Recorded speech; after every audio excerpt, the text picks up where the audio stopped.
Explore a sabedoria transformadora de Krishnamurti nessa palestra.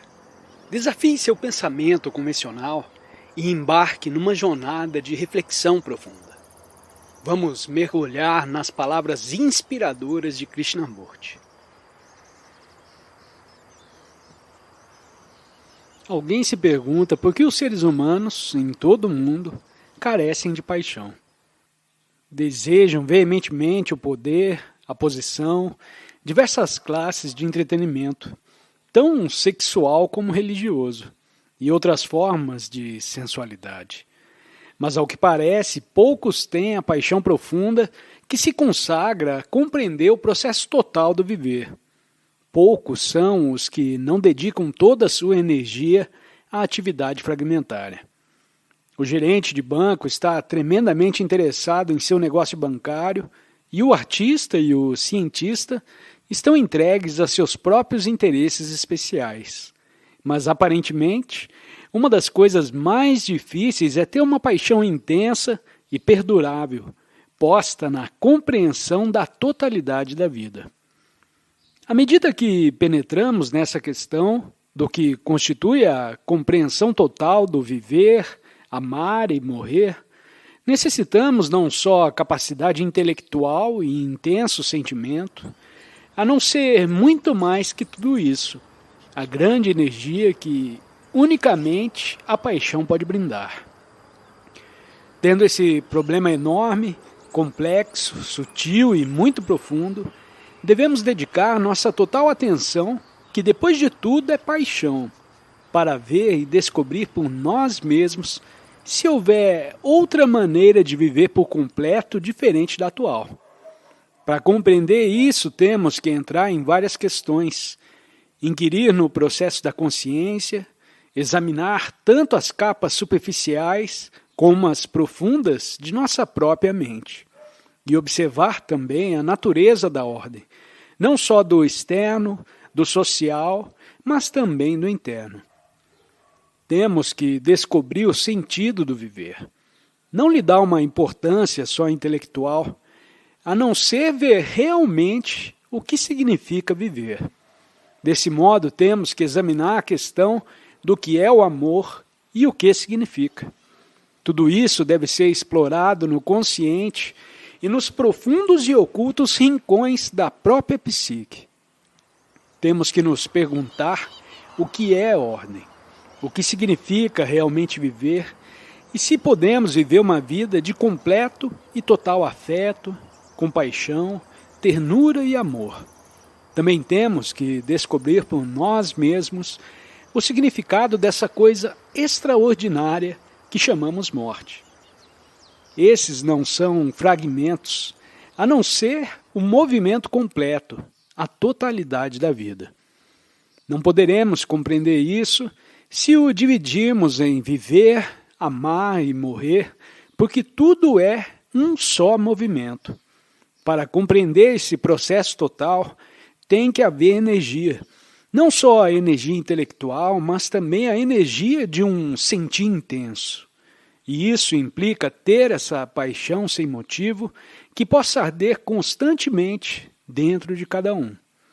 Como nossas mentes estão fragmentadas, é necessário investigar a questão do consciente e o inconsciente, porque ali começa toda a divisão, o eu e o não eu, o você e o eu, o nós e o eles. Enquanto exista essa separação na nacionalidade, a família, entre religiões com suas dependências possessivas, separadas, haverá indevidamente divisões na vida. Haverá o viver cotidiano com seu tédio e rotina, e isso que chamamos amor, cercado pelo ciúme, a possessividade, a dependência e a dominação. Haverá temor e a inevitabilidade da morte. Podemos penetrar nessa questão seriamente, não só em forma verbal, teórica, mas também investigá-la, olhando-a realmente dentro de nós mesmos e nos perguntando por que existe essa divisão que engendra tanta desdita, confusão e conflito. Podemos observar muito claramente em nós mesmos a atividade da mente superficial, com sua preocupação pela subsistência e seu conhecimento técnico, cientista aquisitivo. A gente pode observar-se sendo competidor no escritório, pode ver as operações superficiais da própria mente, mas há partes ocultas que não foram exploradas porque não sabemos como fazê-lo. Se desejamos as expor à luz da claridade e da compreensão, lemos livros que nos falam delas ou vamos a algum analista ou filósofo. Mas não sabemos como olhar as coisas por nós mesmos. Mesmo que sejamos capazes de observar a atividade externa e superficial da mente, estamos aparentemente incapacitados para olhar nessa cova profunda e secreta em que está contido todo o passado. Pode a mente consciente, com suas positivas exigências e asseverações, olhar nas capas mais profundas do próprio ser? Não sei se tiverem tratado de fazê-lo alguma vez, mas se o têm feito com suficiente insistência e seriedade, terão encontrado vocês mesmos o vasto conteúdo do passado, a herança racial, as imposições religiosas, as divisões, pois todas essas coisas estão escondidas ali. A expressão ocasional de uma opinião se origina nessas acumulações do passado que se apoiam essencialmente no conhecimento e a experiência passada, com suas diversas formas de conclusões e opiniões.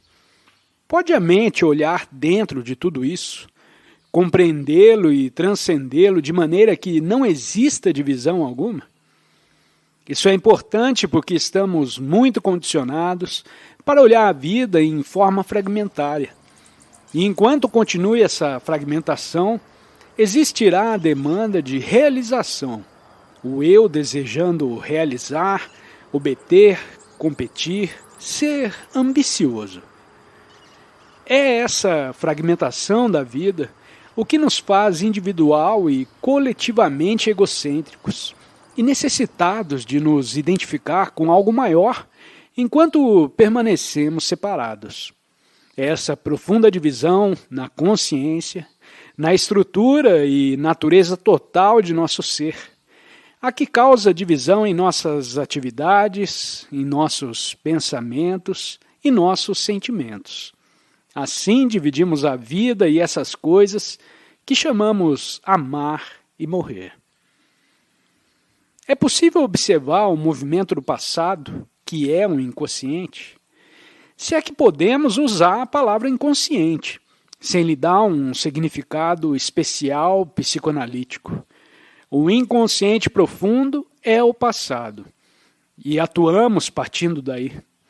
Portanto, existe a divisão entre passado, presente e futuro, o qual é tempo. Tudo isso pode parecer complicado, mas não é.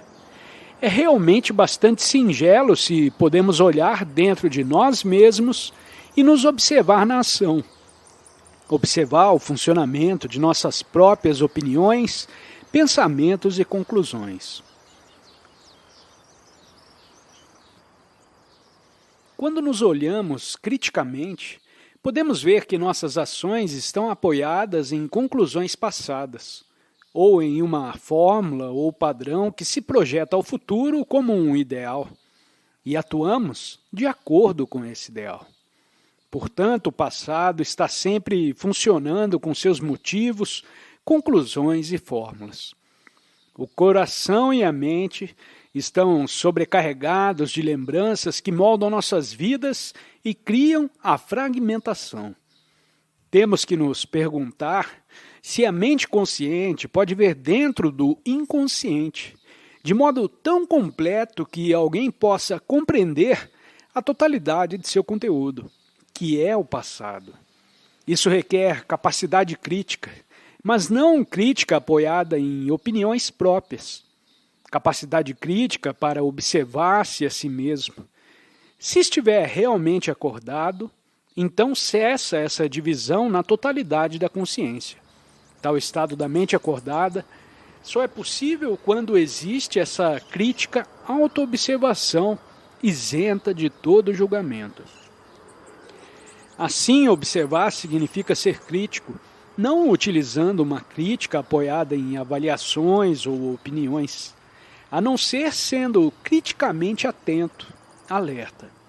Mas se essa crítica é pessoal, se está cercada pelo medo ou qualquer forma de prejuízo, cessa de ser uma verdadeira crítica e se converte em um pouco meramente fragmentário. O que nos interessa é compreender todo o processo, a totalidade da vida, e não um fragmento em particular.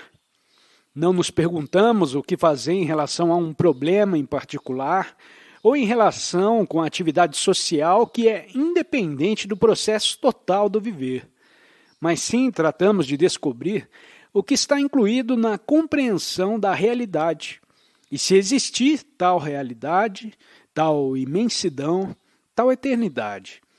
Nessa percepção total e completa, não fragmentária, estamos interessados.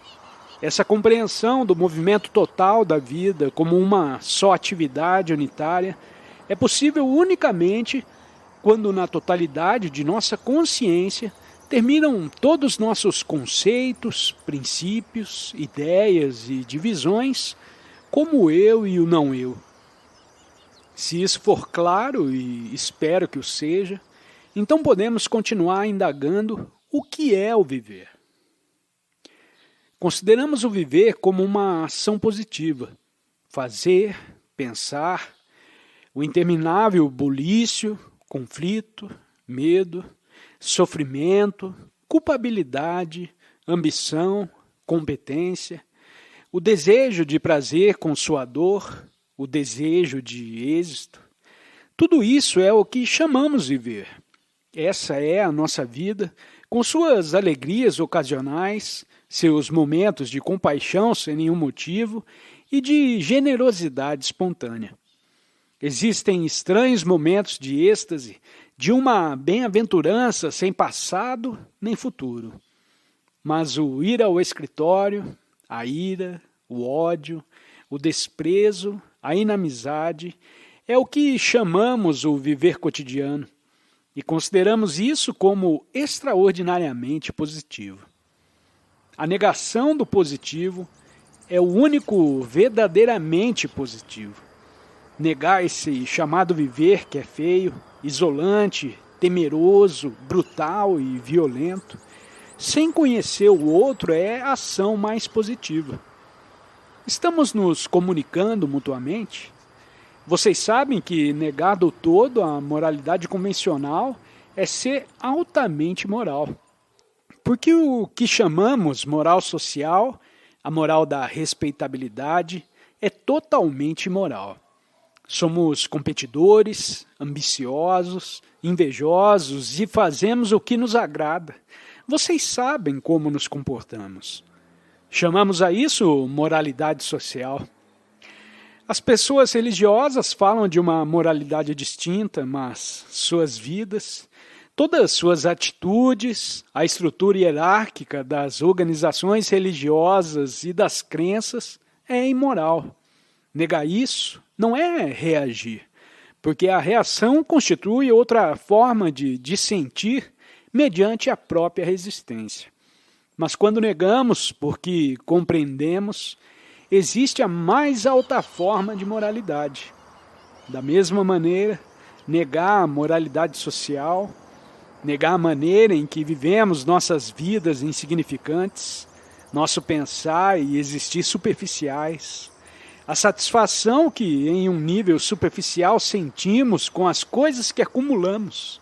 Negar tudo isso, não como uma reação, a não ser vendo a total estupidez e a natureza destrutiva dessa maneira de viver. Negar tudo isso é viver. Ver o falso como falso é ver o verdadeiro. O que é o amor? É prazer o amor? É desejo? É o amor, apego, dependência, a posse da pessoa que amamos e dominamos? É amor dizer, isso é meu e não teu, minha propriedade, meus direitos sexuais, nos quais estão envoltos o ciúme, o ódio, a ira e violência? E além disso, o amor se dividiu em sagrado e profano, como parte do condicionamento religioso. É tudo isso amor? Pode amar e ser ambicioso? Você pode amar seu marido e pode dizer o que o ama quando é ambicioso? Pode haver amor quando há competição e afã de êxito? Negar tudo isso, não só intelectual ou verbalmente, a não ser estipar-o de nosso próprio ser, de maneira que nunca voltemos a experimentar ciúmes, inveja, rivalidade ou ambição. Negar tudo isso, sem dúvida, é amor. Ambas as maneiras de atuar não podem jamais ir juntas. O homem que é ciumento, ou a mulher que é dominante, não sabem o que significa o amor. Podem falar de amor, podem dormir juntos, possuir-se mutuamente, depender reciprocamente para sua comodidade e segurança, ou por medo à solidão. Mas, sem dúvida alguma, nada disso é amor. Se dizemos amar os seus filhos, e se isso realmente fosse de verdade, haveria guerras, haveria divisões nacionais, haveria essas separações? O que chamamos amor é tortura, desespero, um sentimento de culpabilidade. Esse amor está geralmente identificado com prazer sexual. Não é que sejamos puritanos ou dissimulados. Não dizemos que não deve existir o prazer. Quando olhamos uma nuvem ou o céu, ou um rosto formoso, nisso há deleite. Quando olhamos uma flor, sua beleza está ali e não negamos a beleza. A beleza não é o prazer do pensamento, mas é o pensamento o que dá prazer à beleza. Da mesma maneira, quando amamos e há sexo, o pensamento dá continuidade ao prazer através da imagem do que se experimentou e do que tem que repetir-se amanhã. Nessa repetição, há um prazer que não é beleza. A beleza, a ternura e o sentido total do amor não excluem o sexo. Mas nesses dias, quando tudo é permitido, parece que o mundo tem descoberto de repente o sexo, e este se tornou extraordinariamente importante. Provavelmente, esse é o único escapamento e a única liberdade que o homem tem agora. O resto é atropelado, amedrontado, profanado intelectualmente e emocionalmente. E em toda forma é um escravo. Está destruído e se sente livre só durante a experiência sexual. Nessa liberdade, desfruta de certo deleite e quer repeti-lo. Ao ver tudo isso, onde está o amor? Só uma mente e um coração plenos de amor podem perceber o movimento total da vida. Então, algo que faça um homem que possui esse amor é moral, bom e o que faz é belo. E como intervém a ordem em tudo isso? Sabendo como sabemos que nossa vida é tão confusa e tão desordenada. Todos queremos ordem, não só na casa, tendo as coisas no lugar adequado, mas também desejamos ordem no externo, na sociedade onde existe tão imensa injustiça social. Desse modo, desejamos ordem interna. E deve haver ordem, ordem profunda e matemática. E é esta uma ordem que pode ser produzida conforme um padrão que consideramos ordenador. Então estaríamos comparando a um padrão com o fato e haveria conflito. Não é desordem esse mesmo conflito? Portanto, não é virtude. Quando uma mente luta por ser virtuosa, moral, ética, gera resistência. E nesse mesmo conflito há desordem, de maneira que a virtude é a própria essência da ordem, mesmo que nós não gostemos de utilizar essa palavra no mundo moderno. Essa virtude não nasce do conflito do pensamento, mas sim surge só quando vemos a desordem criticamente com uma inteligência acordada e nos compreendendo a nós mesmos. Então, a ordem completa em sua mais alta expressão, o qual é virtude. E isso é possível só quando há o amor.